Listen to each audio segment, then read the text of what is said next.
I love both my exes. We're still in touch. They just took out the copy. You know those sharp small knives, like put it on my neck. Did it hurt somebody's feelings? Yes. Would you do it again? Yes. Do you feel bad about it? No.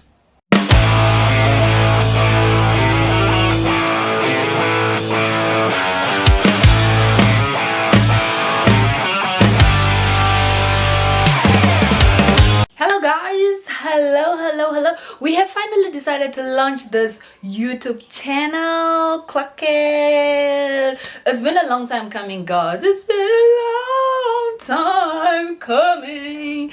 You guys have no idea how many times I've been planning on launching this video. Okay, but I wasn't as interested like in my college days. That's when I got a slight interest in YouTube and those kind of things.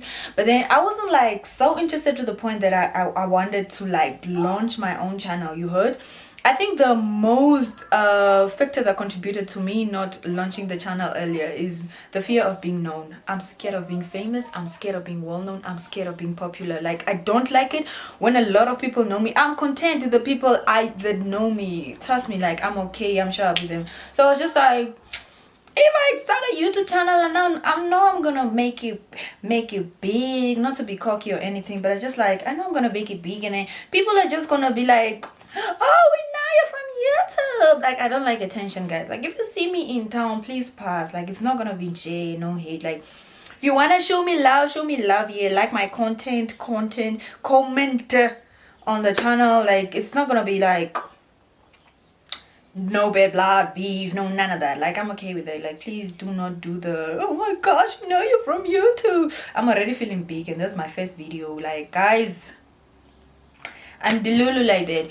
Anyways, I haven't even introduced myself. Oh gosh. Okay, let's get into it. So my name is Ngarune Muriambihu. Some people call me Kisha. My family mostly call me Nga. It's short from Ngarune. I like that name, Nga. Yeah. So I am from Namibia. What do people say for introductory videos on YouTube, man? I don't know what else you wanna know. What do you guys wanna know? Oh, I can't even hear you guys. I can't even read comments after the video. Like, oh, let's ask chat to generate questions for a first time YouTuber, and then I'll answer them.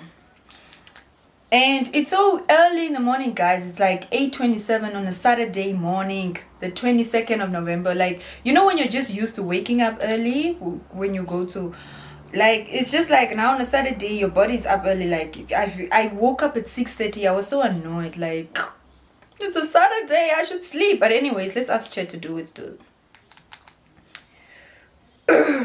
First time YouTube questions. So the first question we have, the questions are generated. The first question we have is, what's the most delusional thing you firmly believe about yourself? I believe delusionally that I can totally and loosely. You know, I copied that from Medi. If you know Medi from TikTok, loosely, the loosely baby. Yeah, that I can loosely achieve anything I put my mind to. You know, I'm a bit kind of lazy, and to my affirmation girlies, I know you guys are gonna come to me and like, you know, words have so much power. Do not say negative things about yourself. But let us allow this one to slide for just one time, right? Like, I feel like I'm lazy in a lot of aspects, but then if I put my time, effort, and determination into something, it will blossom. Where I water, it will grow. That's just me. I'm delusional about that. Like, anything that I want to achieve and I put my time and effort into it, it will grow. That's just me. Like, I believe that delusionally. And then number 2, if someone offered you 10,000 to not sleep for 48 hours, would you survive or die trying? 48 hours, that's just like 2 days. You know, like in our varsity days, we used to stay up studying for like 3 consecutive days without sleep. Okay, with little to no sleep. That's what I'm trying to say. It's like, you know, those NAS exams, they were always said to, like, you write on Monday, you write on Tuesday, you write on Wednesday, the whole week you're writing. So, And most of us are team last minute. We haven't covered the chapters already, so you just use the time that you have on your hands to cover it. So there was no sleep. Like immediately after writing the one exam, you go start with the next one that's upcoming tomorrow, and it's a lot of content to cover. So there was really barely no time to sleep. And if we would sleep at all, it was like just a young 30-minute power nap. So I think I will win this 10,000 if I was challenged to not sleep for 10K for 2 days. Number 3, which ex would you never let your future kids meet and why? I don't have bad blood with my exes. I have 2 exes only. Both of them we didn't end on good terms. Like our relationships ended because, it's not working for the both of us. Let's end it. I love both my exes. We are still in touch. We communicate. We check up on each other here and there. There are people that come to me for advice. I can go to them for advice. They can ask. I can ask them for help. They will come through if they can. It's like there's no bad blood between both my exes, man. Like I'm okay. They can meet all my future kids. Like they are not psychotic or toxic like that. Like I'm okay with them meeting my kids if they want to. Why would they even want to meet my kids? Like Chetty is just asking like out of this world questions, boy. Next question is, what's the dumbest thing you've ever cried about? One thing about me, my heart is made of it's probably a stone in there, dog. Like I'm not a crybaby. Most things do not make me cry. Like I've seen people cry for movies, like some people just cry for everything. I'm not judging you guys, that's who you are, but me personally, I don't cry. Like I'm just not a crybaby like that. What's one dumb thing I've cried for? I guess like when when you are, for the girls, when you're in our ovulation stages, like when you're approaching your periods, after your periods, during that time or on your periods, you're just highly emotional, but like the smallest things make you cry. That's what makes me a cry baby. But on normal days, like when I'm not just like gonna cry for anything. So it's just one of those where you're like, maybe I remember this one time with my ex. So he was saying he needed to be, I think, at a family event or family function or something like that, and I was just like, I want to spend time with you. And he was like, these are people that I haven't met in like 6 months, and this is important. I don't know if it was a baptism party or a birthday party, but yeah, he had to go. He had to. And I was just like, you just don't want to spend time with me. And I cried, guys. That's so dumb. Like, mind you, he had spent the whole day with me. So he was like around 7 or 6 in the evening. It's like I had to go, but I was still like, no. Okay, anyways, the next question is, which friend would run during a robbery and leave you behind? Yeah. I'm laughing because me and a friend have been broke before, and my girl took off. She took off running. Susan, what's up? Girl, so we're getting dropped, like the behind KFC, behind that Audi company that sell Audi cars, and KFC, the one in town. So these people, a gang of people, were coming there, and they were like, sister, gee vir ons asseblief wat R2. And my stubborn self was like, I'm not going to respond to these people. I continued walking. They just took out a kapi, those sharp small knives, like put it on my neck, guys. So my friend took off running, obviously, and I just stood there. I'm one of those people, how they where are the mosquitoes coming from? You know how they're like 2 stages, like some are flight, some are fright. I am fright. When I'm scared, my legs don't allow me to go anywhere, boy. Like I just freeze. So I just freeze, and I'm standing, and I had a handbag on. I remember, I don't know why we had so many coins that day, but I was just taking the things out of the handbag individually, giving it to them. Like, some of these things, like, it's not worth your life, just give the things. I was giving my things. And the smart thing about that is I had a touch. I didn't go out of my smartphone, or I didn't have a smartphone. I don't remember. Maybe I didn't have a smartphone, hence a touch. And my friend had the smartphone, but she had it on her body, and she took off running, So they just took the things from me, and she ran. But I'm not saying it in a way, Kucha, if something bad is happening to me, she will leave me to die. that's one of the people I trust the most to come through for me. Like she's always come through for me. She's the first person, top 5 people that I go to for help. So because she even ran and went to go stand at a distance, like when she realized like the people are busy with me standing, obviously to try and check on what's with me. But that's the immediate response of most people. Like if you notice you're getting robbed or an attack, you run. Like that's just it. Okay, next question we have. What's the most petty thing you've done with 0 regrets? I know I'm petty. I'm like really petty on a lot of things, guys. But let me think of the most pettiest thing I've done.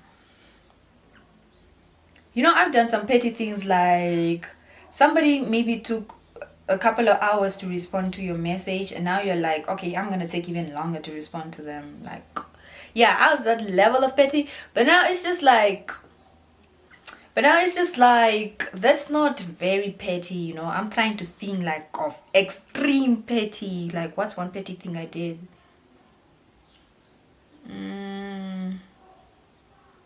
Oh yeah, I remember in primary, right? So there was this girl. We were friends, like we were only 5 hetero girls in the class, and you know, back then, like we are not so open to just me, let me not say we, like I was not so open to like other tribes and things, and also my fellow hetero girls. And you know how heteros are, they always just want to group up together and things. So we were like really close friends in that aspect, but she was not so close to me because she was always mean. You know, she was a bully basically, but it wasn't, her bully was not like physical. She didn't used to beat us and hit us and things, because that would be very obvious. Obviously we'll take it up with the teachers. She was an emotional bully. She's the type of person that you can't quite explain how she's a bully, because she didn't kind of used to make it obvious for other people to see.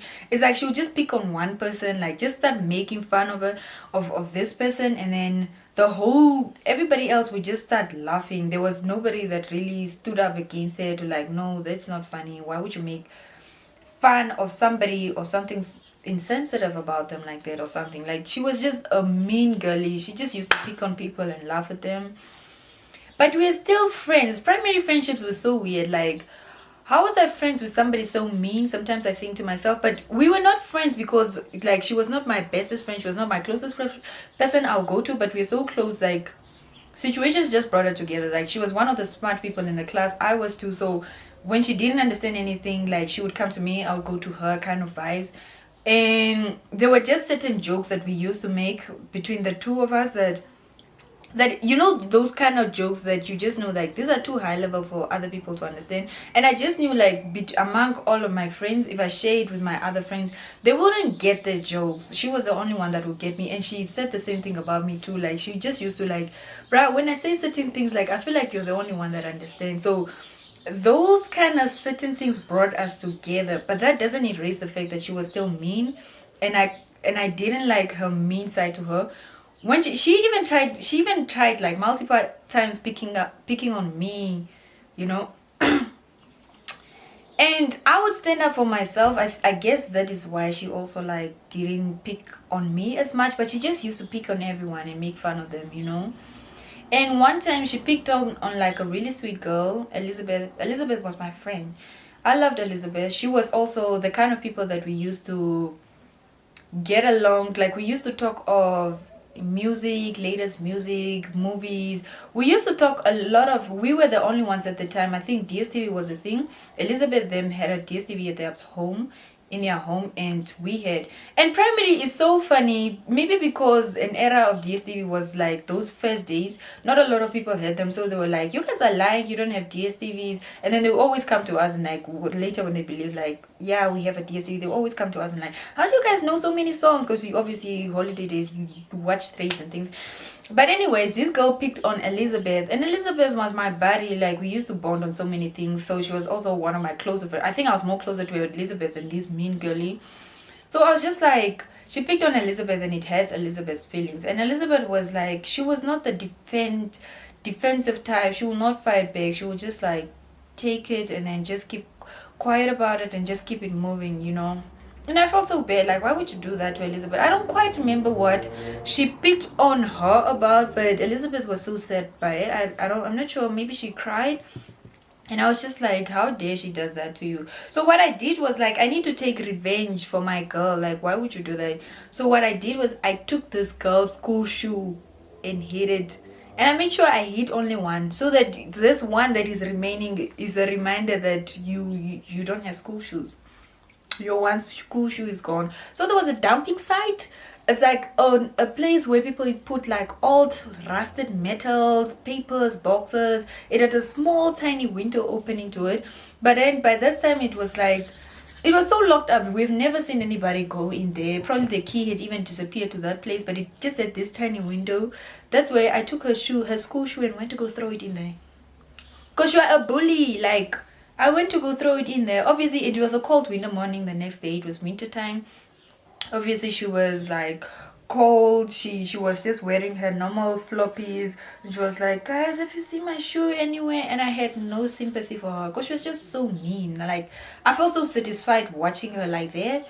But then there was another boy from our class that had 2 pairs of shoes, and then he gave her one. And I was just like, you're lucky somebody came through for you. I wish nobody came through for her. Like, it's just one of the petty things I did. Like, did it hurt somebody's feelings? Yes. Would you do it again? Yes. She needed to be taught a lesson, boy. Like, that girl was a bully. Do you feel bad about it? No. And then another one is, if your life had background music, what would it be?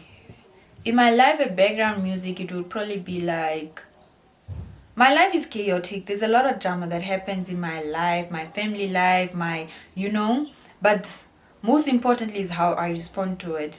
I'm very calm in stormy situations where like my world could be crumbling, but how I respond to it is just like, it's just another day. It's happening. This phase will pass soon. And I'm a very solution driven person. Like, if something happens, I stress for a while, but then after it, I just come to terms with like accepting it, or just be like, okay, so what's the solution? So what are we gonna do? This is the situation, you heard.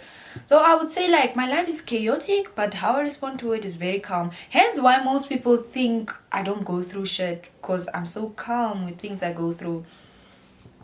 So I would say maybe Afrobeat, because like, you can find calm Afrobeat, and then it can also be like chaotic. No, maybe Amapiano. Amapiano will be background music in my life, because like, now Amapiano is chaotic, man, just chaotic. Is there calm Amapianos? I'm not sure, but I think Afrobeat will suit more to be like background music in my life. The next question is, would you rather fight a kangaroo or your 2020 self?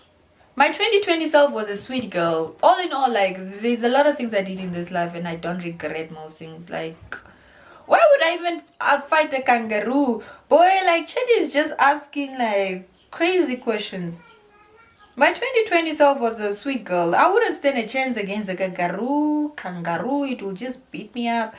So let's say I'll fight myself, man. But not because I was a bad girl or there's some lessons I needed to be taught. I was just like, this question also, what's next question we have, what's the most embarrassing message you ever sent? Guys.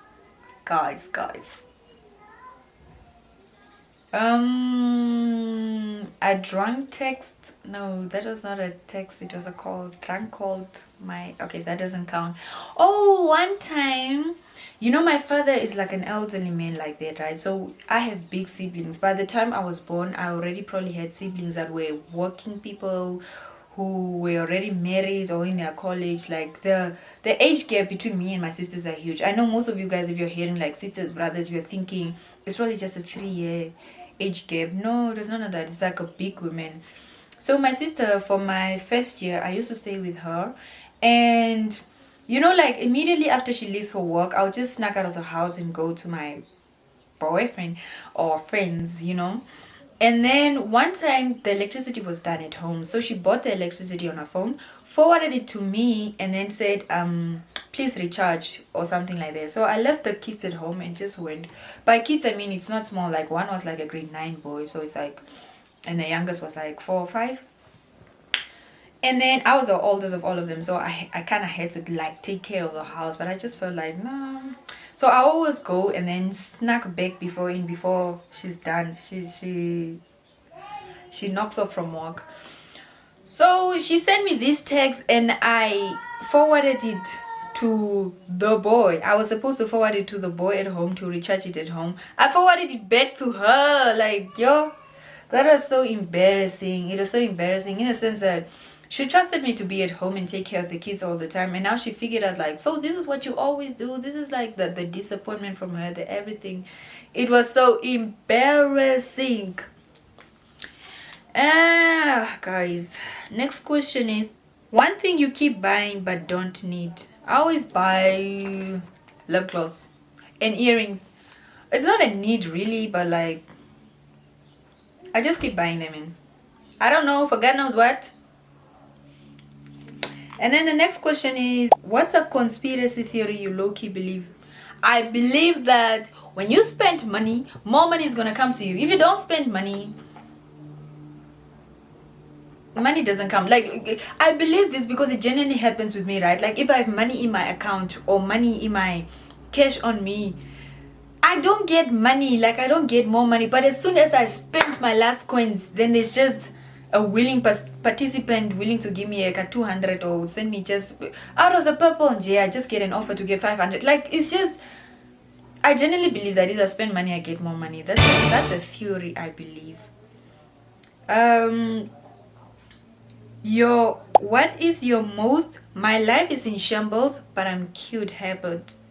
I don't know if you guys notice, like I always like my nails done, I always like my lashes done. Like, my life could be falling and my hair too. Like, I just like them neat and done all the time, you know.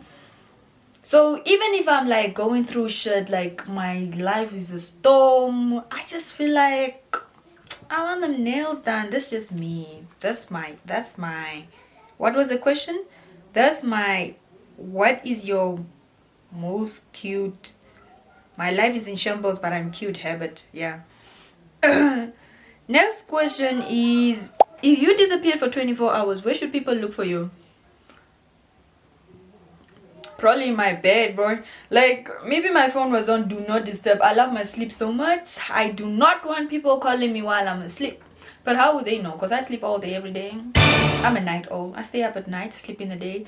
I have a weird sleeping schedule like that. So, probably in my room sleeping, bro. Like, I feel like I'm at an age where I don't even need to hide my location. Like, if I go out somewhere, I'll share my location with a couple of my friends. Even my mom, like, my mom knows I'm very responsible. I'll go clubbing and still come back very sober. I mean, I wouldn't do crazy things because I took too much alcohol, or that's not me. I'm not like that. So even if I'm at a club, I wouldn't hide it from my mom. She's okay with that. In fact, she's the one that even's like, go enjoy your life, do this and that. My mom is so cool. So I don't have no reason to hide my location. I think I'll probably be in my room sleeping, phone on do not disturb. And then the next question is, what's one moment in your life that changed you forever? Oh, this is deep. This one is deep.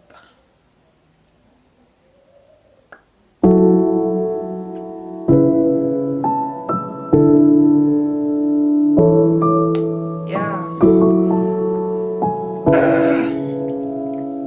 I feel like the death of my dad, that changed me, bro. Like, that changed me. I feel like I was very much I'm not a people's pleaser, but I was very much I wanna impress my dad type of girl.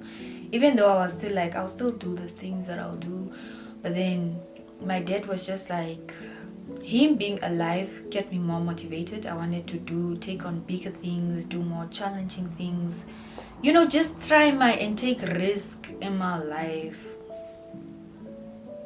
I was more motivated more looking forward to life. I was very stingy, I was very savvy, I was very, just looking out for tomorrow, man. I was the type of person like, let's save this coin for a rainy day. But now it's just like, when I get money, I want to go out, spend it all, have the time of my life, like enjoy myself. And I wouldn't even regret it in the morning. I'm just like, life is for the living. Because the other thing is also, people that knew my dad was a wealthy man. He had these shitloads of money, but he never took himself out. Like, he never, like, one time went to just a foreign country, maybe by the Jamaican beach or just somewhere fun, man. Go enjoy his money. Even splurge like a whole 100,000 just like that, spend it on fun. Like, he was not that type. He was a workaholic. He was always just working and supporting family and his brothers' kids, people that did not even really care for him. Like, you'll be surprised by the way these people reacted when my father died. Okay, but that's a story for another YouTube video. Like, it's but yeah, man, I just feel like now it changed me in a sense of like, I'm not so determined about the future. I'm not so worried about, let me just sacrifice this because tomorrow this and that might happen. Because I always just think like, I could die tomorrow, I could die 2 hours from now, I could die anytime. My father died suddenly, so it can happen to anyone. And also, I looked at my father as like this hero, this what is the word, this immortal figure. Like, I put my dad on a pedestal, man. Like, he was that mighty figure for me. And for something like death to happen to him, like, oh shit, then I'm not safe. Because if that can happen to you, then what about me? So it was those kind of vibes. So I'm just more carefree, more open to life, more open to enjoying. Like, now I don't care, boy. Like, I'm just open, I'm just up for a good time. And then, what's something you're proud of that no one really knows about? What am I proud of that no one really knows about? It's not an achievement that I've worked towards per se, but I'm proud of my confidence. I'm proud of how happy I am on my own. Like, I'm just that person that I'm not affected by people's company like that. Like, I don't need, no, what I'm trying to say is, I don't need people's company to be happy. Like, I can make myself happy on my own. I like spending a lot of alone time. Like, I'm just okay with being alone. I'm not lonely, I have people, but I'm just happy with being on my own. Like, it's not an achievement per se, but I'm proud of that, because there's so many people that can't cope without other people. They need a lot of validation from people. They need a lot of, people to just have them, to have people on their side. Like, I can do this life thing on my own, I feel like. Obviously not, but you get what I mean. Next question is, what does happiness look like for you right now? Ooh, peace of mind. When I'm going to bed, none of my close family members are in the hospital. I'm not stressing about no bills that were not paid. I'm not stressing about not having a job. I'm not stressing about being sick or anything. I'm just happy, healthy. I don't have relationship stress. Like, I'm just happy. There's nothing bothering my mind. That is what absolute happiness looks like to me. I'm most happiest when there's nothing on my mind bothering me. That's what happiness looks like to me. And what's a dream you have that you have never said out loud before? What's a dream that I have that I've never said out loud before? Okay, I feel like I've said all my dreams out loud before. Like, I want to go out of the country so bad. I want to experience working abroad. I've never said that one out loud before. I want to experience working abroad, not from my home country. Yeah, that's a dream I have. And then, what are 3 values that guide your life? Values that guide my life. I feel like I'm big on freedom, and the biggest path to freedom is have your money, have your own money, walk towards your money. That's the ultimate freedom. Then you won't need to beg this auntie because you need a place to stay. That for me is freedom, independence. I want to be independent. I don't want to be dependent on no family member or no man for nothing. I want to, like, You know, if a man comes and is willing to support you and give you things in this life, that should just be the cherry on top. It should not be like your whole life structure is just dependent on that. Okay, but freedom and independence is the same thing. So 3 values. What was the question? 3 values that guide your life. So it's freedom, independence, and I'm also big on family. Like, I love family time, spending time with family. Like, it's just, is that a value? Yes, it is. So it's freedom and independence, it's family. So guys, that was the last question we had on the list. We have finally answered all the questions, and if you've honestly made it this far, I love you guys so much. Thank you for supporting me. Thank you for watching the video. Thank you. Don't forget to like, to comment, to subscribe. I actually don't want to push the like and comment, subscribe narrative, because if my content is something that's appealing to you, I think it will just come automatically from you, right? You won't have to be reminded to like, to subscribe if you genuinely like my content, you heard? So I don't want to push the subscribe narrative, because now what's the point of like having robot subscribers? By robot subscribers, I mean these are people that are subscribed to your channel, yes, but they do not actively engage with your content. They do not like, they do not comment, they do not watch your content. So it's like you will have 100 subscribers, but only 10 of those are active. What's the point? I might as well just have 10 authentic subscribers. You get what I'm saying? Yeah, like what's the point of having 1,000 subscribers and only 50 of those are active? I might as well just have 50, you know? So yeah, guys, I'm sorry for the background noise. You might have heard like dogs barking and things, but sorry for that. I hope it wasn't a problem. I hope it wasn't much of a disturbance. We will be dropping every 7 p.m. CAT if I have international watches. 7 p.m. CAT, I'm dropping without fail. Without fail. For now, it's ciao. Guys, welcome to my YouTube channel. This is my first ever YouTube video. Yeah. I hope you like it here. If you like it here, subscribe. If you don't like it here,